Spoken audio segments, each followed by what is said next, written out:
Oh, nice. You have a very good memory. I was just opening the site while you were recording. I was seeing. You cheated. And what else? Nipa has also a good memory. AJ also good memory. Anyone below 40 have a good memory. So AJ also has a very good memory. AJ, you're below 40, right? Anyway, it's recorded. Just barely. I'm getting closer every day. You're getting closer, yeah. Okay. Any other things? So refresh. We know what, so we can have a connect what we are reading.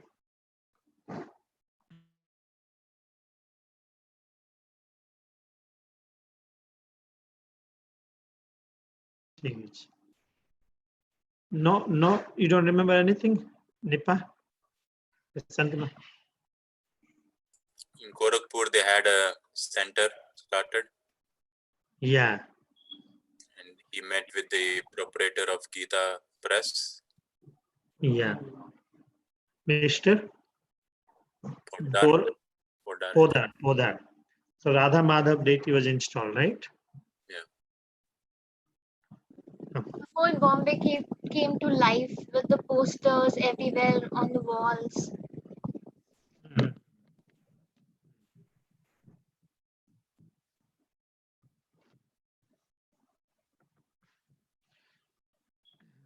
Very good. So this is the place where I think we did. I mentioned about we have helium balloons, right?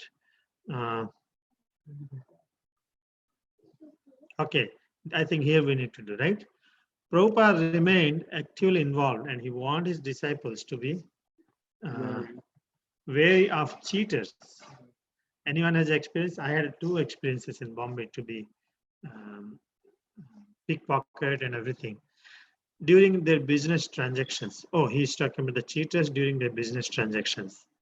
Every night, the devotees would report to him, and he would ask about many details. He wanted the best location, the best work, and the best price. He wanted to know everything. What about the cooking area? Are all the devotees working to their full capacity? Is the mailing list complete? Have the invitations been sent? What about the latrines? What is the cost of the sound for the sound system? He scrutinized every detail with sharp critical intelligence. Giriraj's fundraising work was going well. He had donations solicited from businessmen and had printed a souvenir pamphlet. But he was feeling a strain, and he came to Prabhupada for solace. Can we use force in Krishna consciousness, he asked. Prabhupada frowned. No, we cannot use force. But what if we see one of the workers is lazy on the job and not doing what he's supposed to? No, Prabhupada replied, we can never use force. Well, what about in making life members?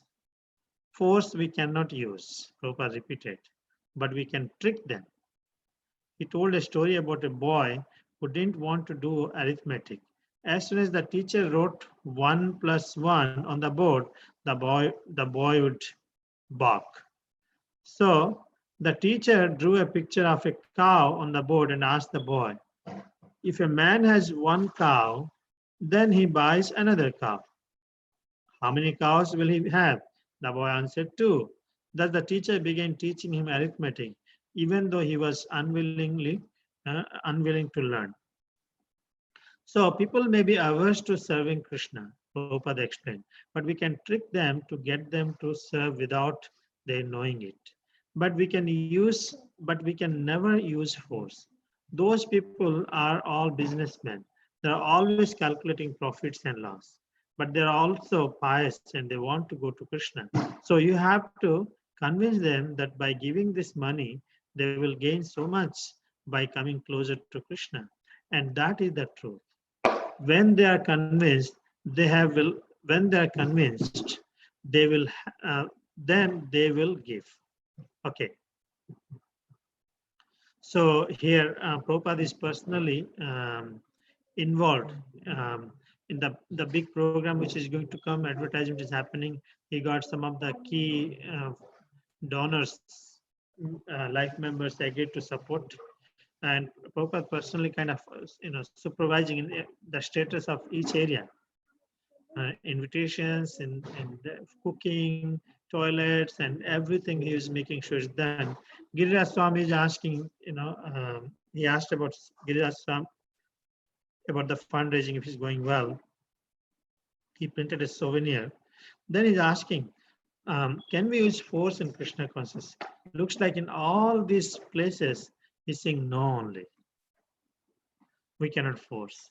If you're lazy in the job, person, no, you can never use force. Oh my God.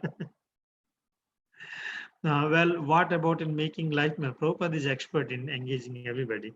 Everybody may not be. What about making life? Prabhupada, you cannot use force. But you can trick them. He doesn't want to learn the arithmetic, the boy, and use of pictures and different way you teach him arithmetic like that. So people may be averse to serving Krishna, but we can trick them because they're business people. They're always calculating profit and loss. It's the fact actually. They're always counting what I'm getting. So they are pious, but somehow we have to convince them to get some money so that they can come. At least they will give their money to go to Krishna. Pardon? In all, you can read this one. Yeah, no, I didn't read it. Prabhupada had ordered from Jaipur 2 sets of large white marble deities, paid for by a donation from R.D. Birla. One set was to be installed in the Bombay temple and the other worshipped at the Pandal, and later sent to one of the temples in the west. But the devotees were anxious that the deities be finished and shipped on time, and there were other sources of anxiety right up until the very day of the festival.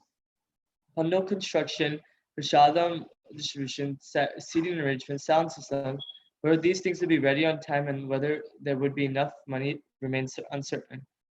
But under Prabhupada's direction, the devotees worked steadily with firm faith in Krishna. And all turned out successful, with 10,000 people attending the first day and 20,000 that night. The devotees, including those just arrived from the west, numbered about 100. A large stage easily accommodated them, with ample space for dancing and kirtans.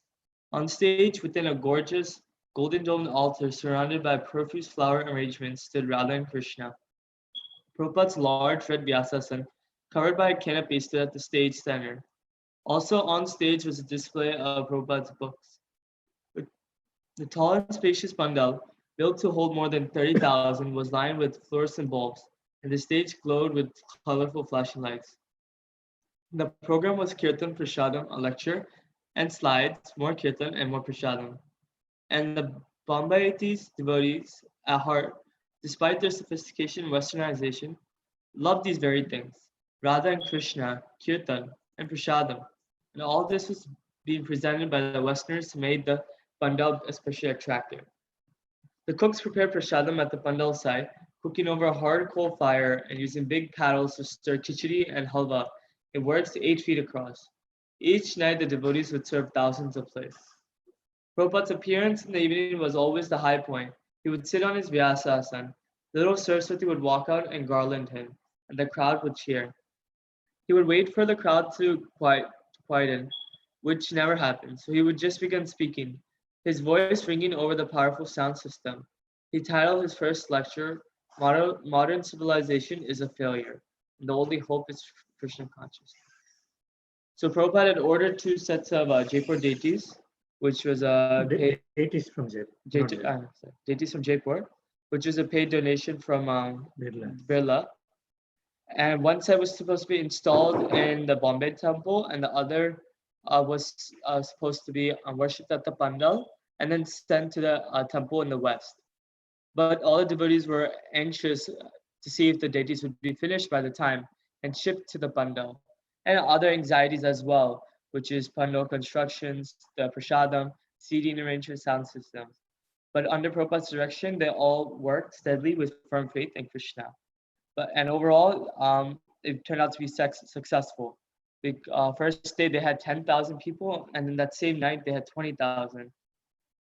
And the devotees ranged from around 100, and they had a stage for themselves where they would do kirtan and dance as well. And then there was a large, beautiful golden dome altar for Radha and Krishna, and Prabhupada sat on a large red Vyasasana. And there was also a display of Prabhupada's books. And the program consisted of a kirtan, prasadam lecture.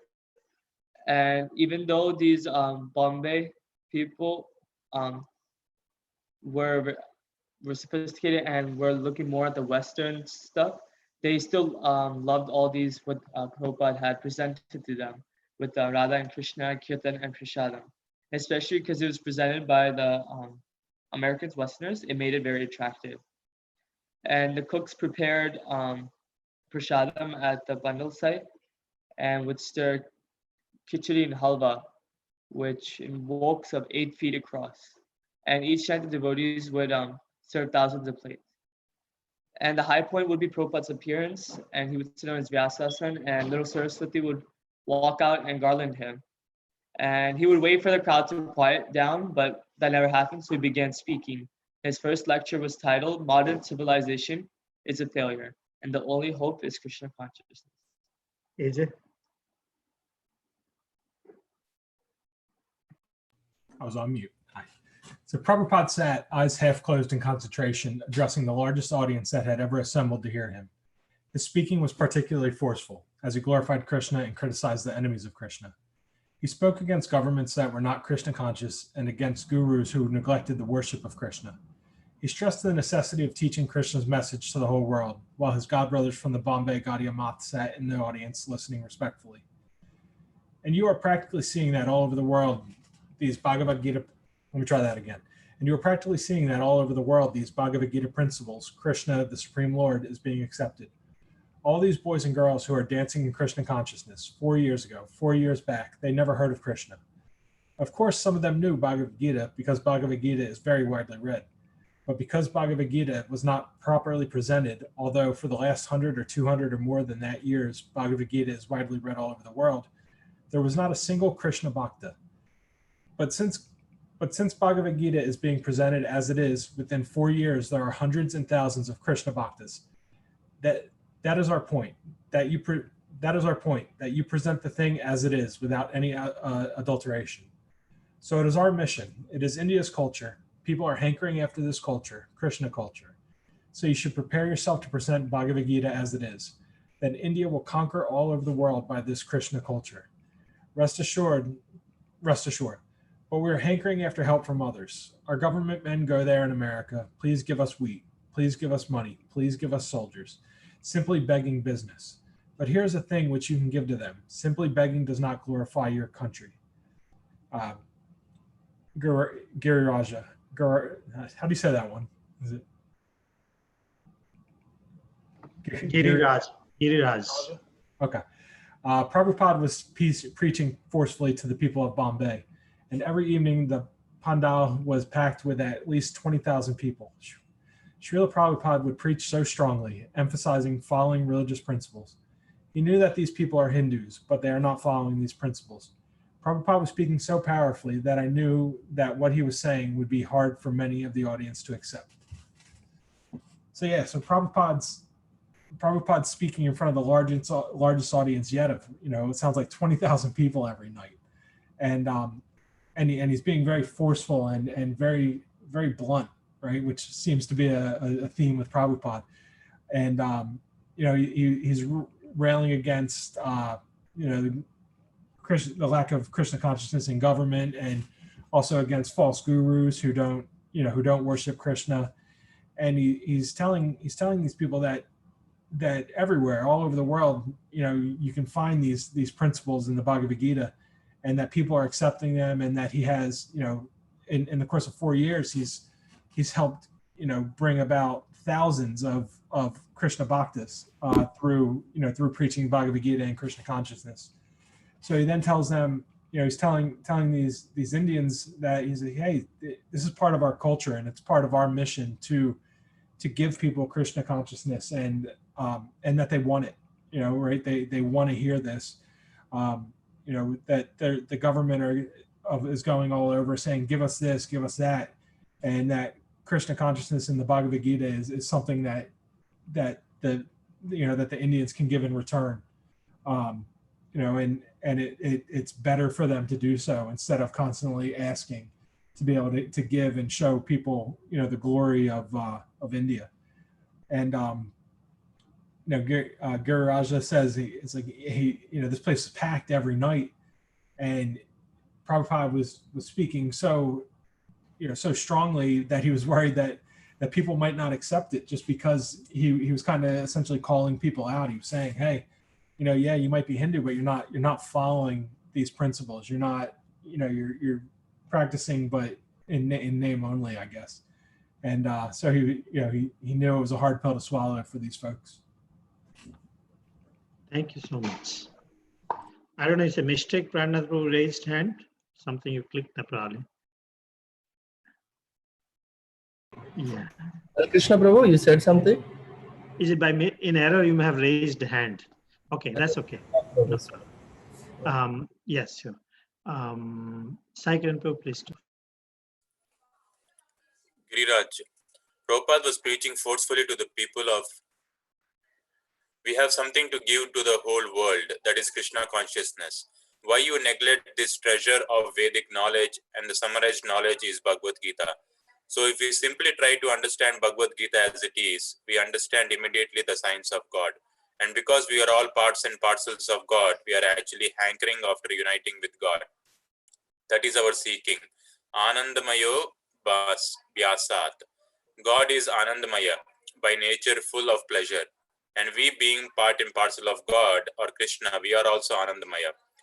But we are seeing Ananda, pleasure, in a different atmosphere, in the material atmosphere.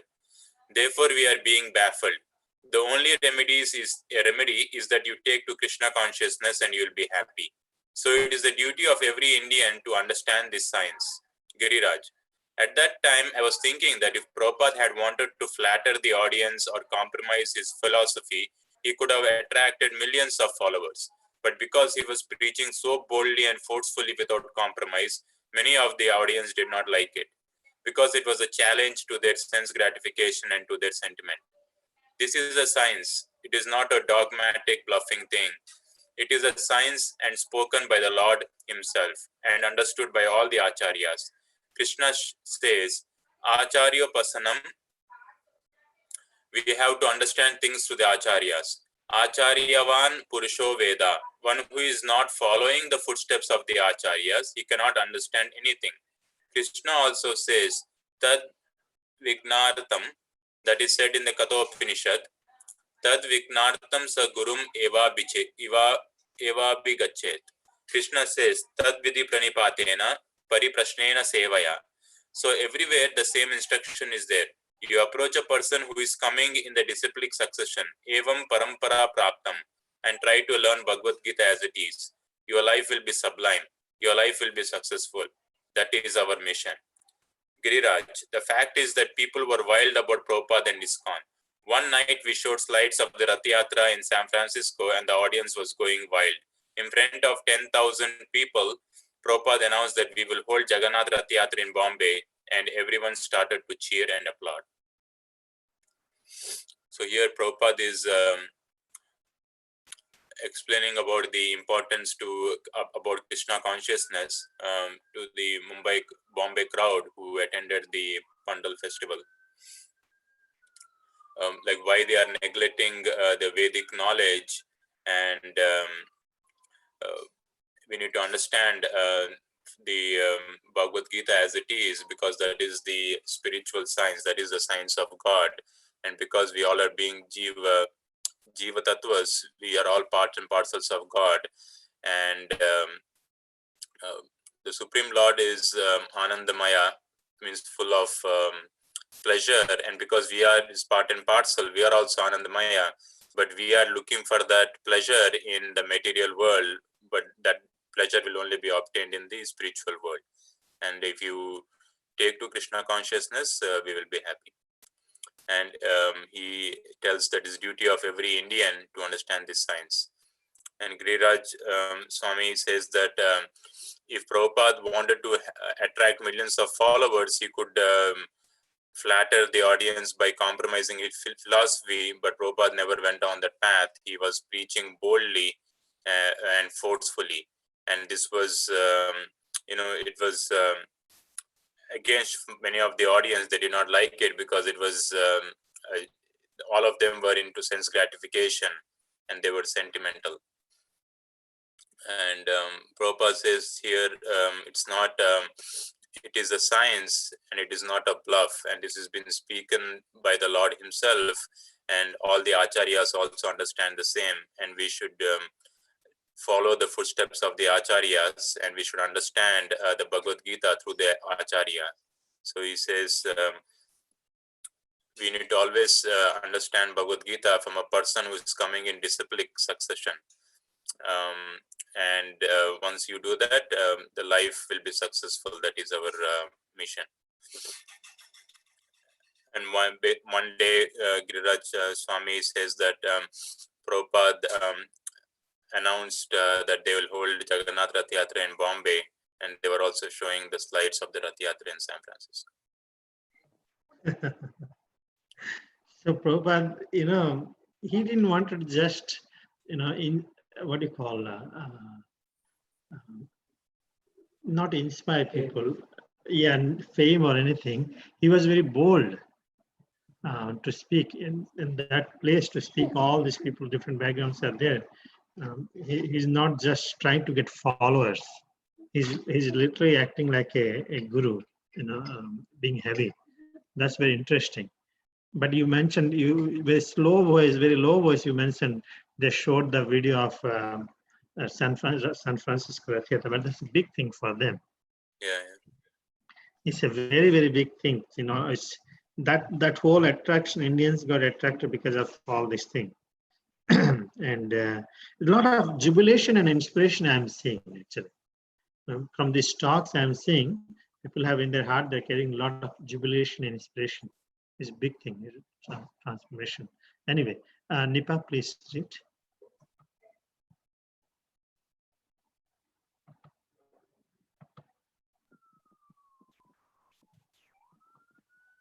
Nipa, can you hear me?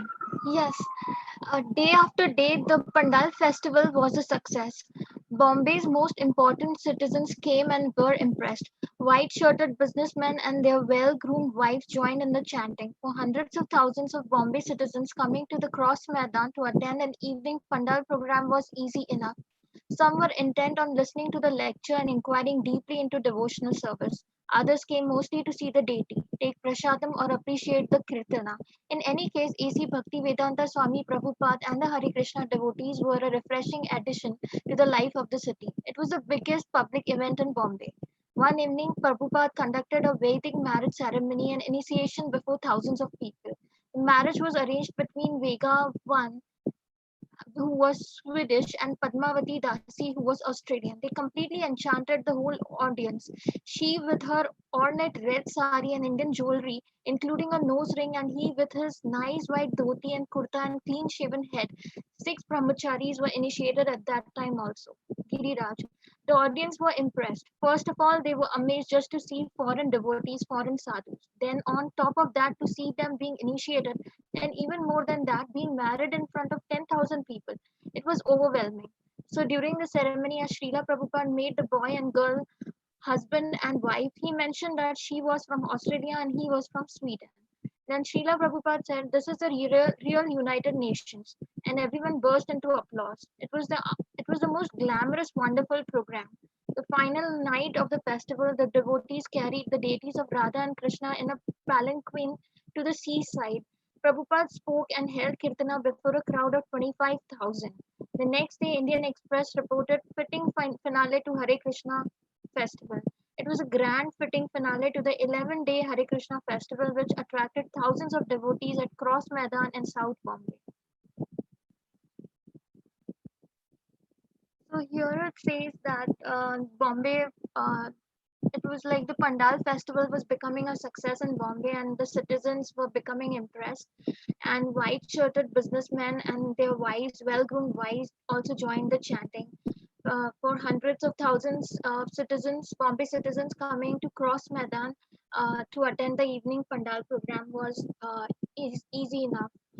Some came to listen to the lecture and inquire deeply into the devotional service, whereas some came to see the deity and take prasadam or appreciate the kirtana. In any case, it says that Prabhupada and Hare Krishna devotees were refreshing addition to the city, and it was like the biggest public event in Bombay. And then it says one evening, Prabhupada was conducted a Vedic marriage ceremony and initiation in front of thousands of people. Marriage was arranged between like Vegavan, who was Swedish, and Padmavati Dasi, who was Australian. And then everyone was amused and enchanted.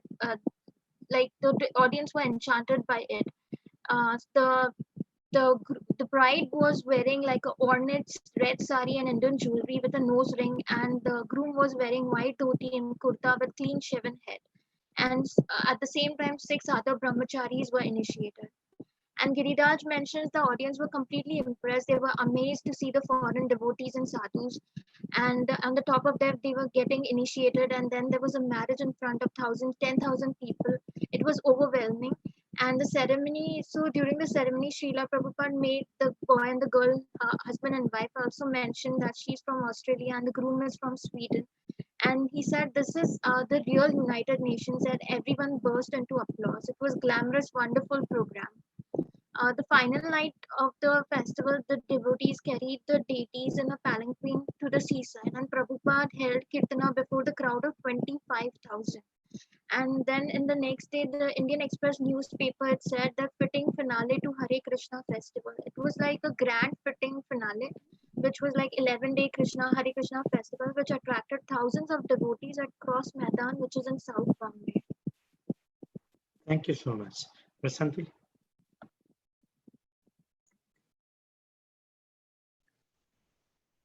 The decorate. It was a grand finale, fitting finale to 11-day Hare Krishna festival, which attracted thousands of devotees at Cross Maidan in South Bombay. The decorated murtis of Radha and Krishna were taken in procession on a regal ratha from the venue through Dilgam Road to Chowpatty in the evening.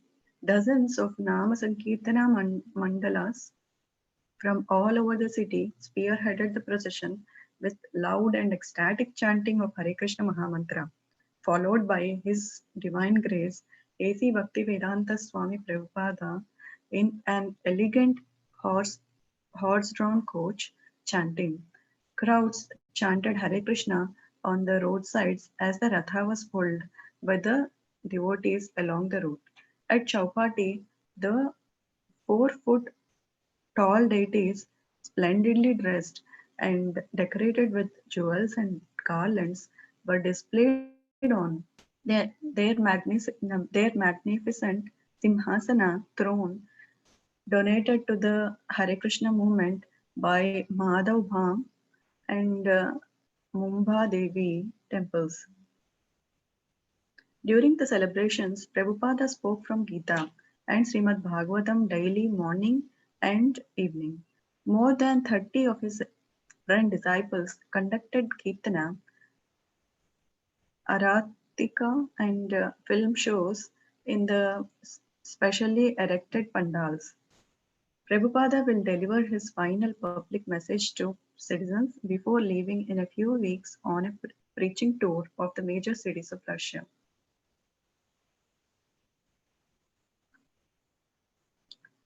The final night of the festival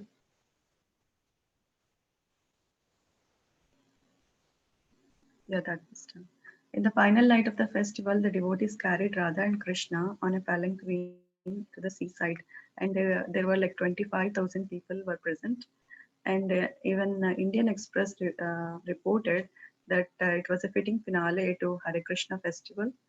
In the finale of the 11-day Hare Krishna festival, which attracted thousands, they decorated the murtis of Radha and Krishna, and then from the venue through Dilgam Road to Chowpatty Road, they took the deities in a procession, and many people followed them. On the roadside, people were chanting, and the deities are followed by His Divine Grace A.C. Bhaktivedanta Swami's horse-drawn coach.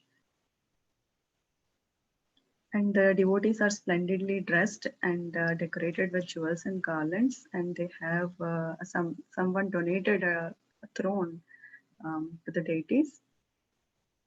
And Prabhupada spoke from Gita and Srimad Bhagavatam all 3 times a day, and more than 30 disciples conducted Kirtana and Aratika, I think it is Arti, and a film, which was shown in the Pandal. And Prabhupada will deliver the message in front of the all thousands of citizens before he leaves for Russia. Thank you. Did you all notice how Prabhupada's approach of program changed when he came to India? He's different directly in the procession and Pandal program, large. Anyone knows if the cross Maidan is next to beach or something? I'm not from a Saigrantpo. You remember your childhood, right? Yeah, no, Prabhu, I don't. You don't know?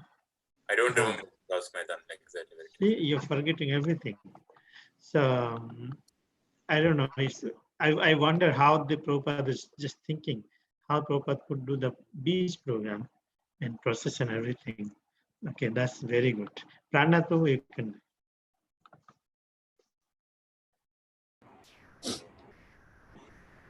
At Chowpatty, the 4-foot-tall deities, splendidly dressed and decorated with jewels and garlands, were displayed on their magnificent Simhasana throne donated to the Hare Krishna movement by Madhav Bhaut and Mumba Devi temples.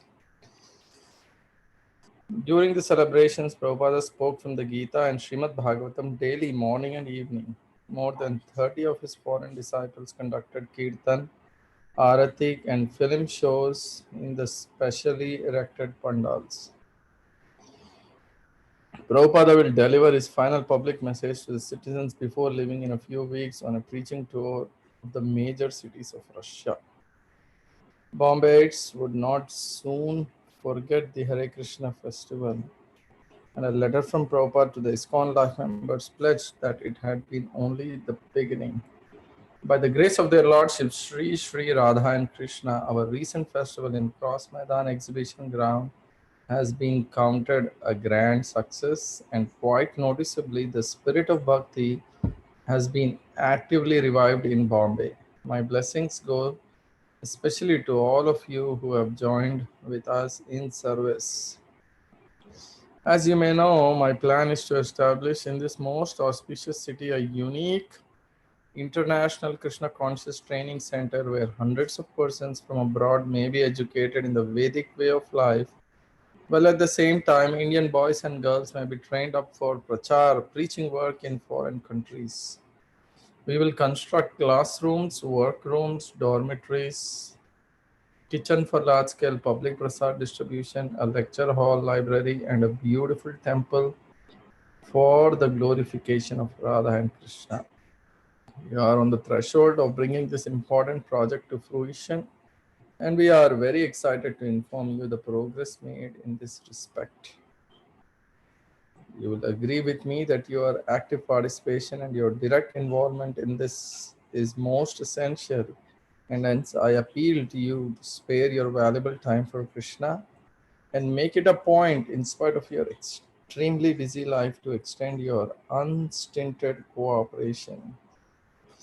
It is proposed to hold a meeting on Monday, the 26th April 1971 at 6:30 p.m. Akash Ganga, 7th floor, 89 Bhula Bhai Desai Road, Bombay 26, to discuss and to finalize plans to channel our united energies to achieve the goal. It will also be a great opportunity for like-minded Krishna devotees to meet, to have darshan of the deities, and to exchange views and suggestions to make rapid progress in spiritual life.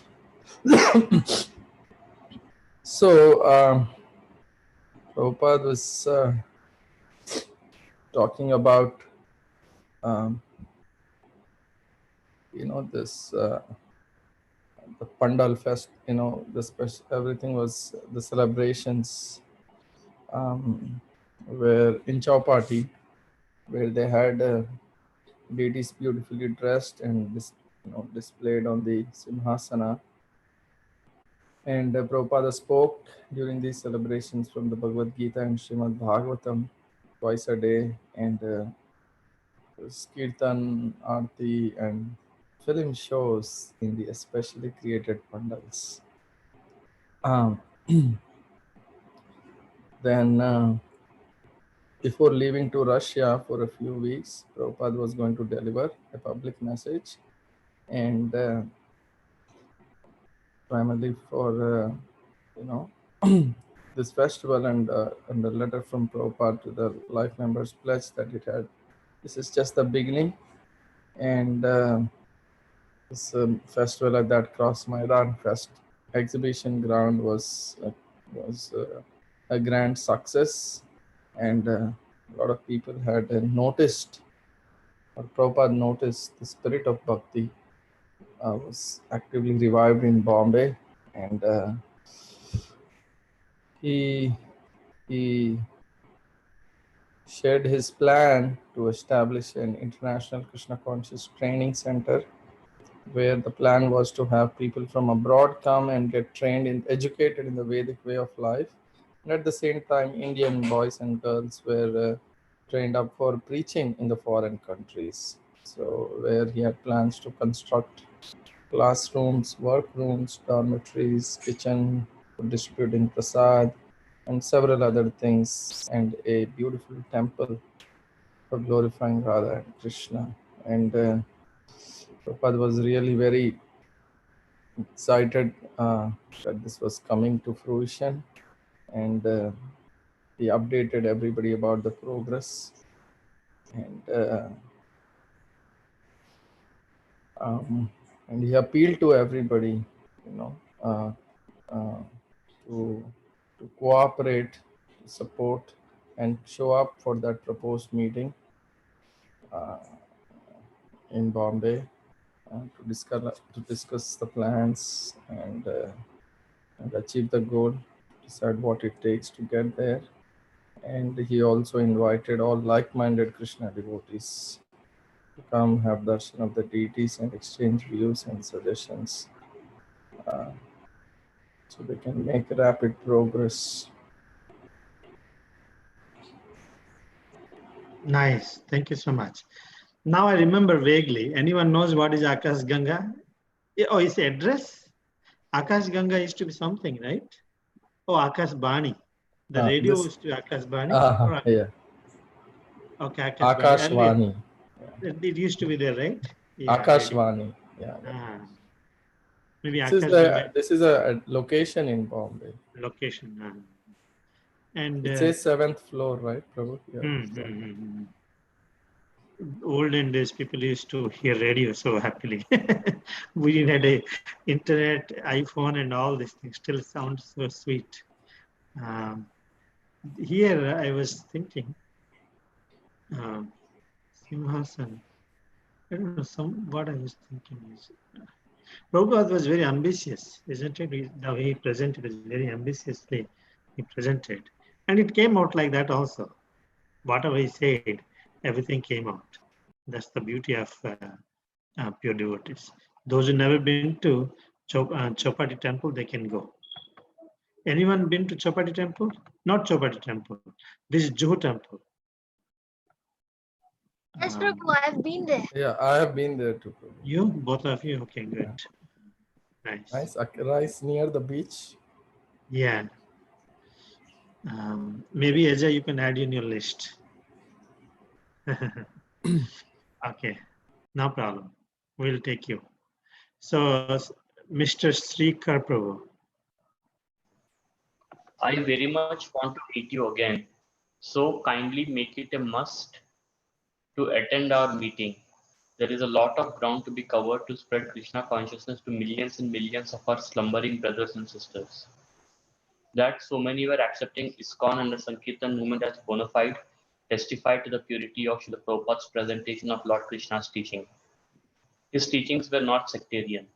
They were meant for everyone all over the world. He was teaching love of Krishna, the universal principle for all humanity.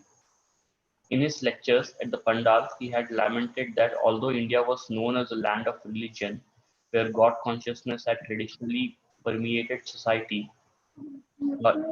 India's leaders were becoming atheist and communist. Whether Indians polluted by the madness for sense gratification and confused by a hodgepodge of pseudo-religious teachings would still recognize and adopt the real thing remained to be seen. But at least in Bombay, the Pandal program had had a great effect. Of that, Prabhupada felt satisfied.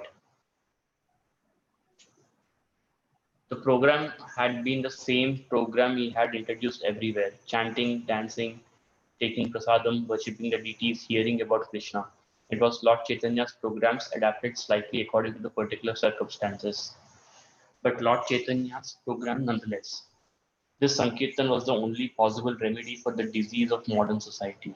Yet people were reluctant to take the remedy. Prabhupada therefore had labelled the bottle.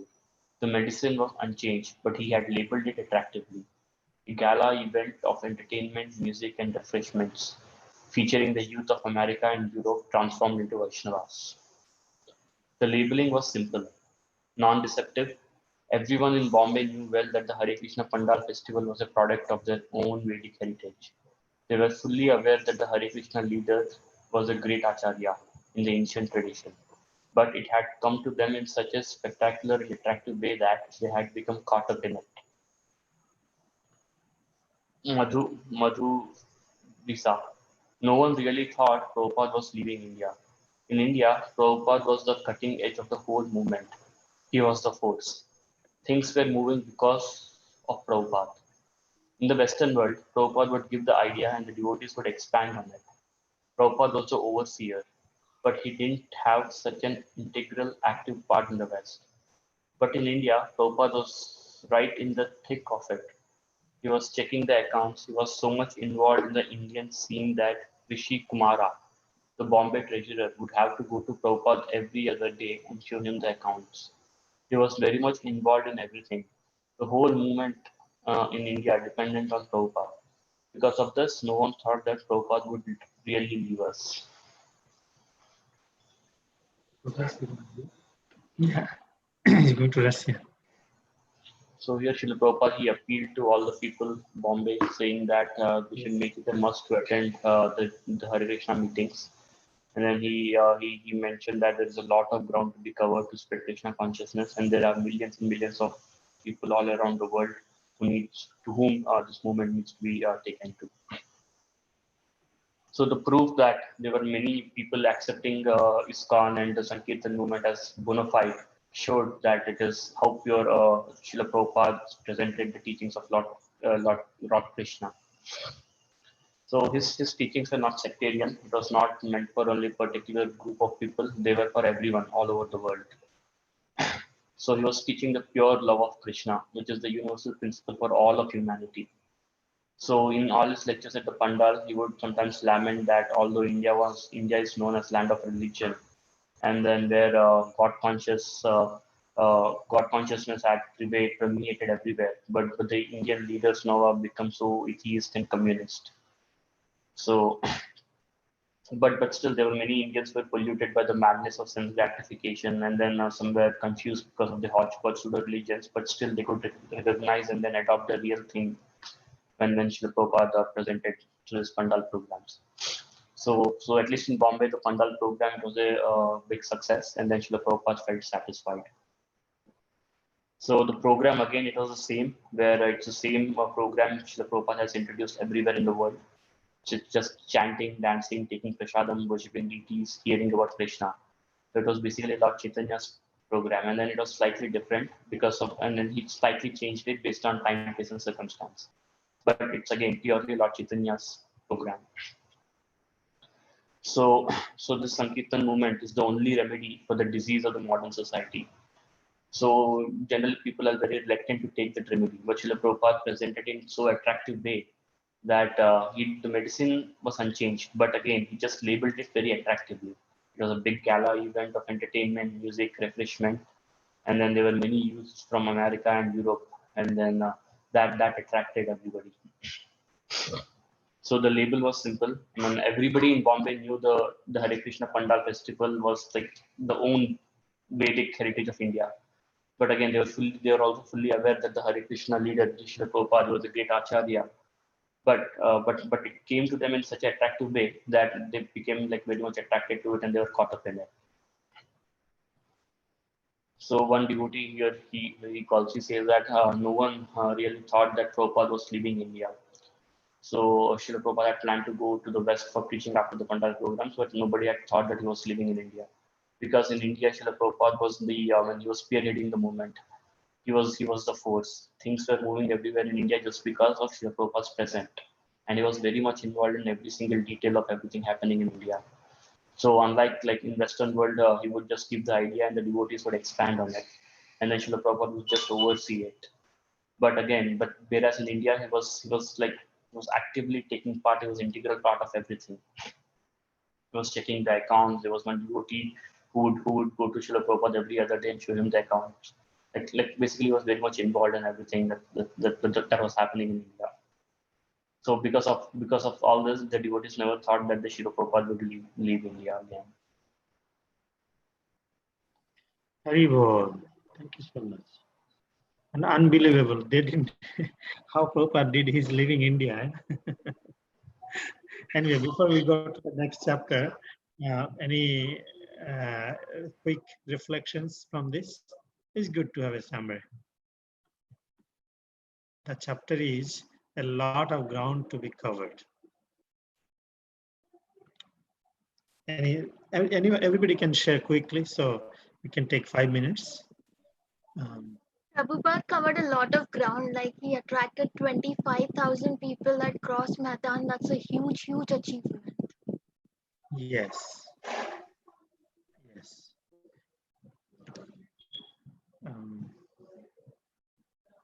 Because materialism was so much, impersonalism, materialism is so much. People had no interest in spiritual life. That time, we are talking about 1970s, and Prabhupada struggled 1930, 1940. It's not now. This is were there before itself. People had no interest. Yeah. Thank you. Anything else? He had been to many places like Indore, Gorakhpur, Allahabad, where there was the Ardha Kumbh Mela, and he had done preaching there. Amritsar. The Delhi incident, you all remember, right? How amazing. I hope everybody knows, maybe some other time. Just Prabhupada said, get down, and everybody got down. That's the, very inspiring. I hope it happened here only in this chapter. Okay, anything else? Say that Prabhupada was preaching to a crowd of like 20,000 people, which was insane. It's massive. Yeah. And just so incredibly direct, right? Just saying like, this is what you need to do. This is what you're doing wrong. Here's how to do it right.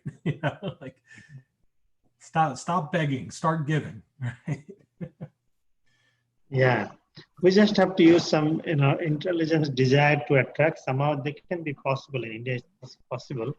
It's a little fertile, but unfortunately, we won't blame the Indians. We can blame these Indian teachers. So many teachers, they misused, they abused, they cheated.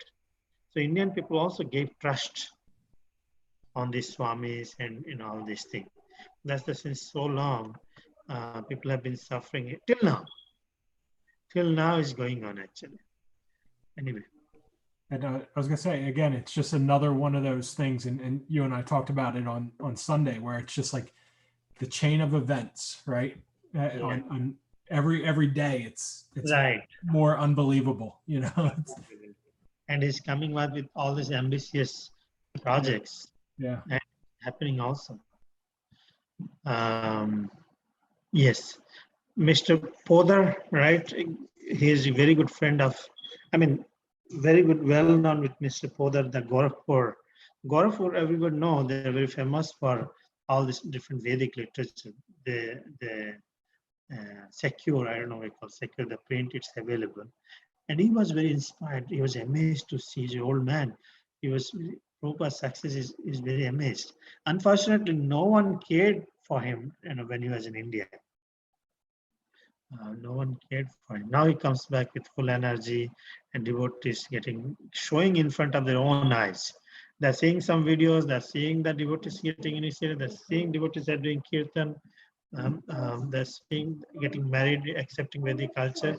It's every act is really acted as a inspiration for anyone else more. So, do you know what is this Gorakhpur press? The Gita from, is that some people say Gorakhpur? Yeah. Gorakhpur Press is the Gita Press. So they call it Gita Press, but they have all these books of all Vedic literature, Mahabharata, Ramayana, everything they have, Gorakhpur. And Mr. Podar in this, Mr. Prabhupada met Mr. Podar. But a minute. So Mr. Podar was actually one of the founder of that. And So, he himself, press and Gorakhpur press is the same. yeah. That's located in Gorakhpur. Gita Press is from Gorakhpur. And they were, unfortunately, they were favorable to Prabhupada's movement. That's a good thing, otherwise, so he's a pious man, definitely. Yeah, And but it looks like there were some publications of Gita which are not Prabhupada's translations also from Gita Press, right? that's correct, yeah. But Gorakhpur keeps everything.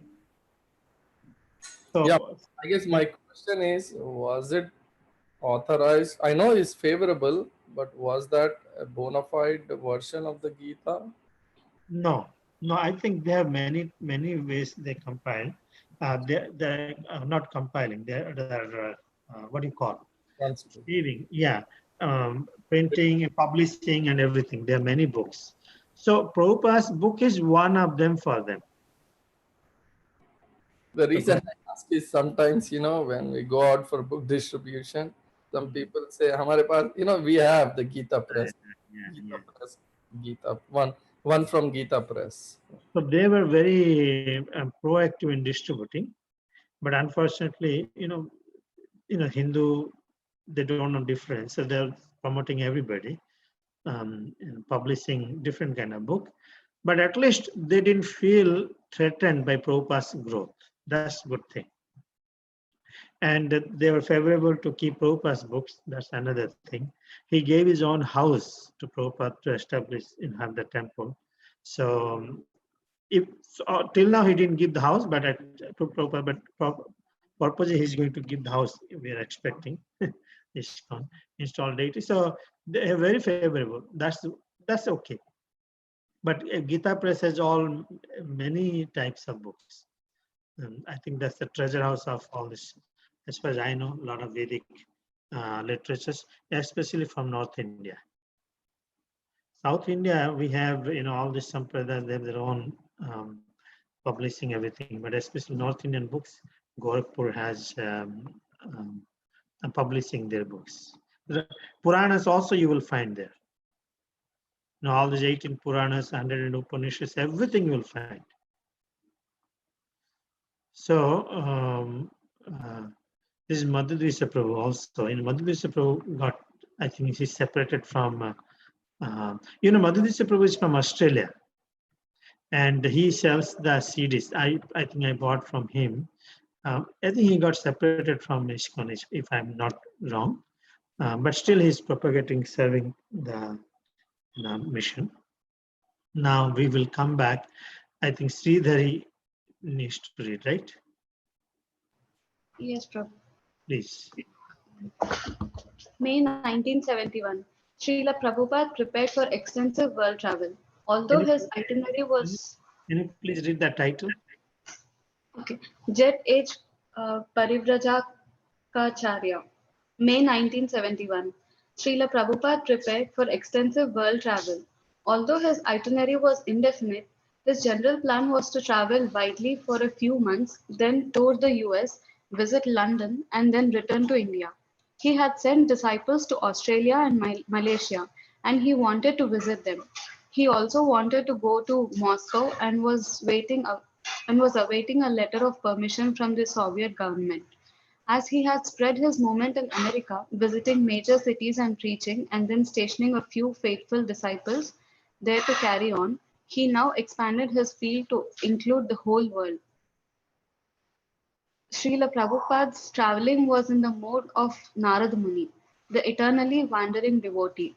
In the first canto of Srimad Bhagavatam, Srila Prabhupada had translated Narada Muni's words. I travel all over the earth fully satisfied and without being proud or envious. I do travel everywhere by the grace of the Almighty Vishnu, either in the transcendental world or in the three divisions of the material world without any restriction because I am fixed up unbroken in the devotional service of the Lord.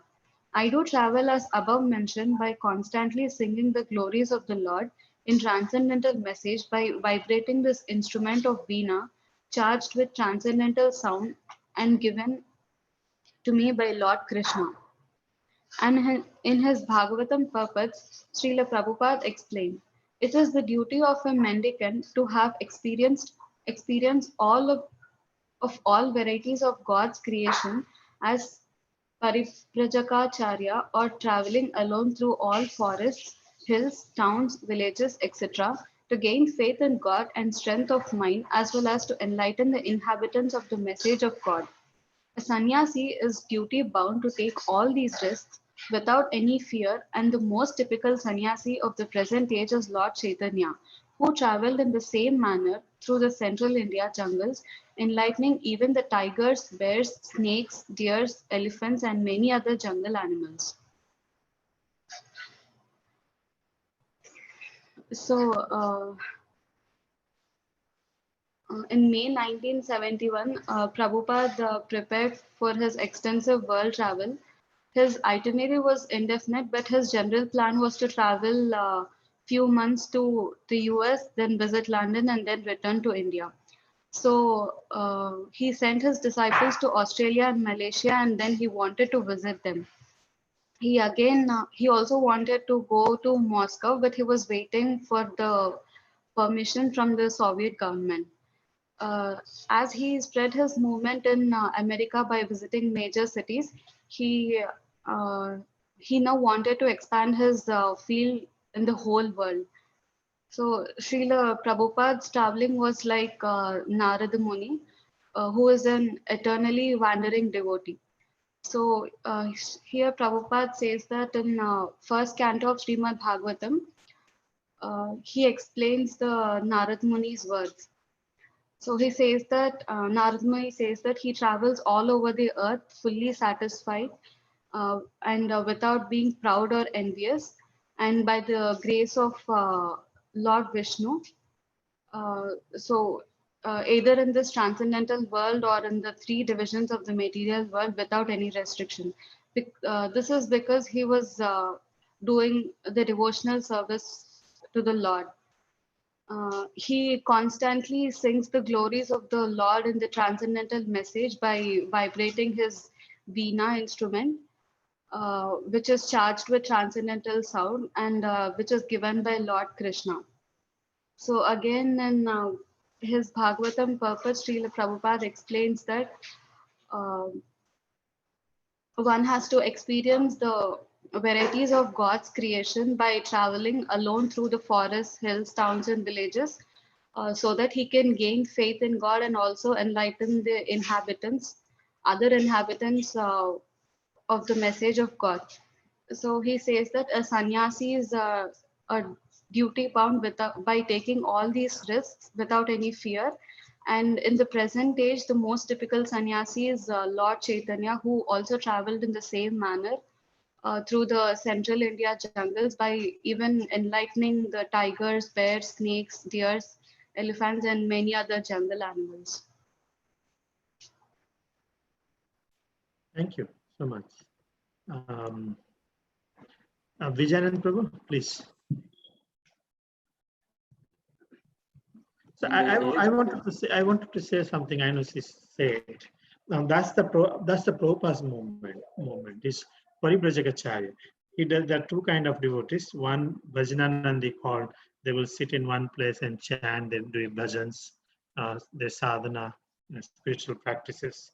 And Prabhupada always encouraged, because we are part of the Chaitanya Mahaprabhu's movement, we should never, especially sannyasis, they should never stay in one place. From his own example, he always Paribrajaka Acharya means the Acharya who will travel all over, and that title is called Jet. What is it? Jet Way or something? I forgot. Very nice. And why jet age? Because this is the only Acharya who has taken in history a jet to travel all over the places to preach Krishna consciousness. More thing in there, I see that's okay. And he says that if as a sannyasi or devotee travels all over, he will gain a lot of realizations as well. Yeah, Vijayanand, please go ahead. in the age of Kali, Prabhupada had explained, sannyasa is especially difficult.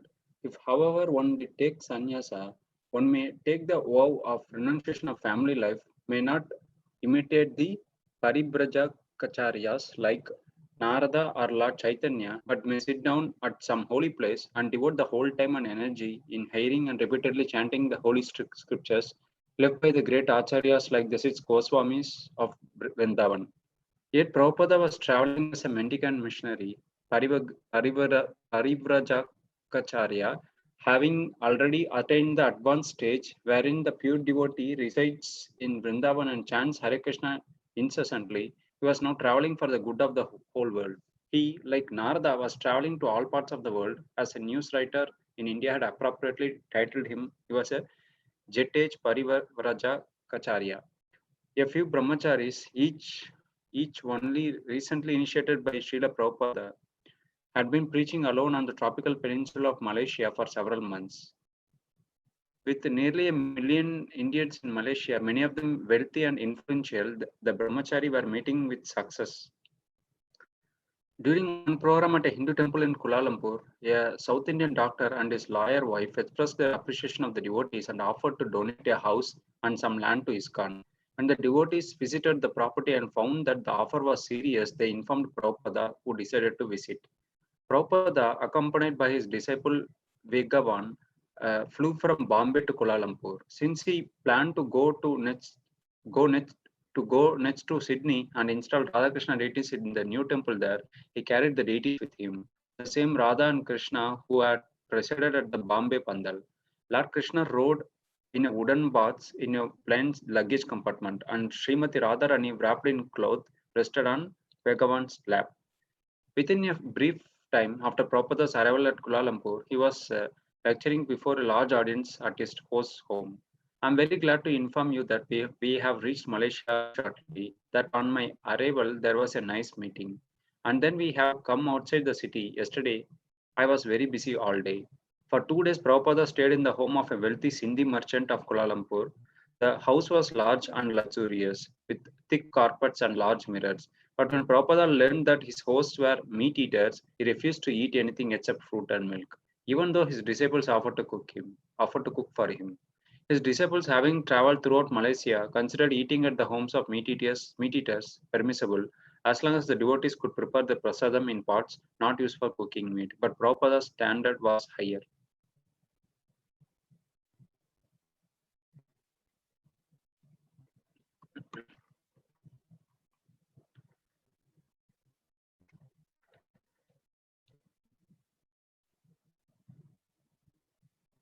So here Prabhupada was explaining about sannyasa, mentioning that it is really difficult, but like in case if one were to, like one has to take the vow of family renunciation and should not, but they may not need to imitate the Paribrajakaryas like Narayana, like they're not supposed to, Narada, sorry, they're not supposed to like travel in several places, but they can sit down at some holy place and devote their whole time and energy in hearing and repeatedly chanting the holy scriptures given by the six Goswamis of Vrindavan. And Prabhupada was traveling as an mendicant missionary, and since he already attained an advanced stage, where the pure devotees reside in Vrindavan and chants Hare Krishna, he was traveling for the good of the whole world, like Narada was traveling all over the world. And he was also mentioned in one newspaper as an Chetej Parivarja Karcharya.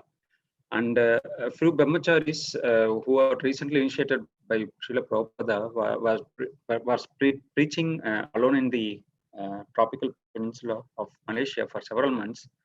And with Malaysia had like 1 million of Indian population, and most of them were like wealthy and influential.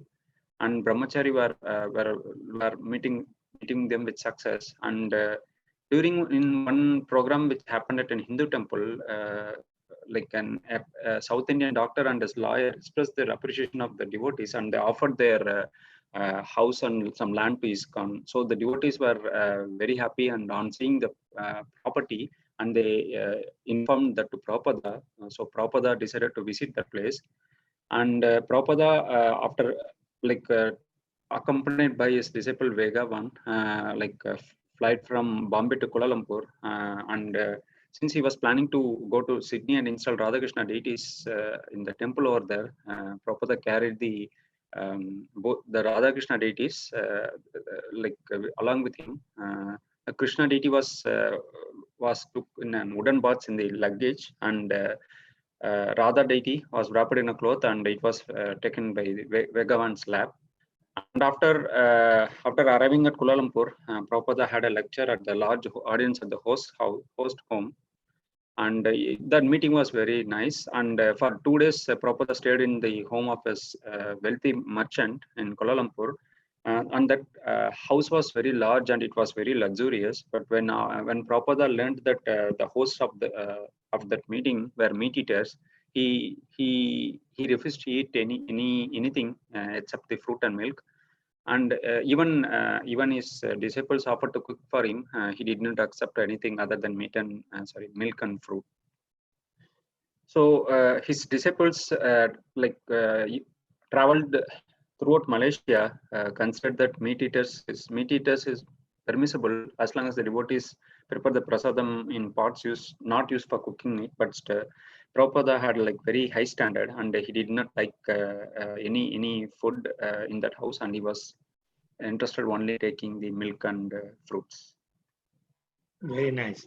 See how Prabhupada is a sannyasi, has this very high standard, but when he went to the first Agrawal's home, how he compromised, and while staying with others, he shared the same refrigerator to keep his food as well. But now there's no compromise. He can manage. He better avoid that. So anyway, it's 8:41. Anyone has quick comments? I hope everyone got to read. I hope everyone got to read. Very grateful. Anyone has any quick comments, questions? So I think Prabhupada is going from Kuala Lumpur to Malaysia to Russia. Am I right? And from Russia to London to US, something. Kuala Lumpur, who has memory? Who read it? He goes to Sydney from Kuala Lumpur. Yeah, from Kuala Lumpur to Sydney, Australia. Oh, he will go from Kuala Lumpur to Sydney, and from Sydney to Russia, back. Because in Bombay, he said he's going to Russia. I don't know. I'm just putting on for now. Okay, very good. No problem. We can continue tomorrow. We can end it here. Thank you so much. Hare Krishna. Srila Prabhupada ki jai. Prabhupada Lilamrita-Ch. Hare Krishna. Yeah. Hare Krishna. Hare Krishna. Hare Krishna. Have a good night.